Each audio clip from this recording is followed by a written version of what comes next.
জয় শ্ৰীৰাম জয় শ্ৰীৰাম জয় শ্ৰীৰাম আজি হনুমান জয়ন্তীৰ সকলোকে শুভেচ্ছা জ্ঞাপন কৰিছোঁ আৰু মই ৰাতিপুৱা গা মূৰ ধুই ল'লোঁ আৰু এতিয়া মই হনুমান চালিচা পঢ়িম আৰু আমাৰ ঘৰত যিহেতু জাগা কম ইয়াতে হনুমান বাবাক স্থাপন কৰিছোঁ আৰু এখন হনুমান চালিচা আৰু ইয়াত মই হনুমান চালিচা পঢ়িম আৰু মই এগিলাচ পানী লৈছোঁ আৰু ইয়াত আমাৰ কাষতে আছে মহাদেৱ বাবা মহাদেৱৰ শ্ৰীচৰণত চাকি বন্তি জ্বলালোঁ আৰু ইয়াত মই পানী এগিলাচ লৈছোঁ আৰু পুৱা গধূলি যদি আপোনালোকে হনুমান চালিচা পঢ়ে তেতিয়া বহু ক্ষেত্ৰত আপোনালোকে সুফল লাভ কৰিব পাৰিব আৰু যদি আপোনাৰ ঘৰত যদি কোনোবা ৰোগীয়া মানুহ থাকে তেতিয়া হনুমান চালিচা পঢ়িলে বহুত ভাল। ইয়াৰ চাওক মই হনুমান চালিচা মানে পাঠ কৰি আছোঁ।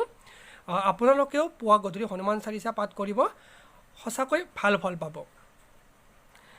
ইয়াৰ হনুমান চালিচা আৰু হনুমান চালিচাৰ পঢ়া সময়ত আপোনালোকে তামৰ গিলাচত পানী এক গিলাচ ল'ব আৰু সেই পানী গিলাচ আপুনি ৰোগীয়া ব্যক্তিজনক খোৱালে মানে বেমাৰ হোৱা মানুহজনক খোৱালে বেমাৰ ভাল হয়।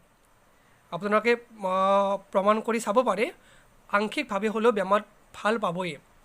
আৰু সঁচাকৈ হনুমান বাবাৰ সঁচাকৈ মানে শক্তি আছে তেখেতক যদি আপুনি অন্তৰৰ পৰা ভাবে সঁচাকৈ ভাল ফল দেখিবলৈ পাব।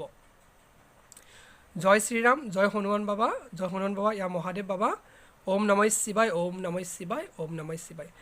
এতিয়া ঘৰৰ সেৱা কৰি কিনে বলক। আমাৰ ওচৰতে থকা শিঙিমাৰা আমাৰ ঘৰৰ পৰা 4 কিলোমিটাৰ দূৰ হ'ব আৰু যিহেতু বুন্দিয়া লাড়ু দিব লাগে মানে হনুমানৰ প্ৰিয় খাদ্য যিহেতু মানে বুন্দিয়া লাড়ু দিয়ে আৰু ইয়াত চাওক মই মন্দিৰ আহি পালোঁ আৰু ইয়াত মই চাকি বন্তি জ্বলালোঁ যাতে সকলোৰে মংগল হয়। আৰু এয়া চাকি বন্তি সকলোৱে আজি মন্দিৰৰ ভক্তৰ বহুত ভিৰ আৰু এয়া মন্দিৰ চাওক, এয়া হনুমান বাবা জয় শ্ৰীৰাম জয় শ্ৰীৰাম জয় শ্ৰীৰাম। আপোনালোকেও মনৰ পৰা সেৱা ল'ব। জয় হনুমান বাবা ওম হন হনুমন্তে নমঃ ওম হন হনুমন্তে নমঃ ওম হন হনুমন্তে নমঃ। আৰু হনুমান চালিচা পঢ়াৰ আগত আপোনালোকে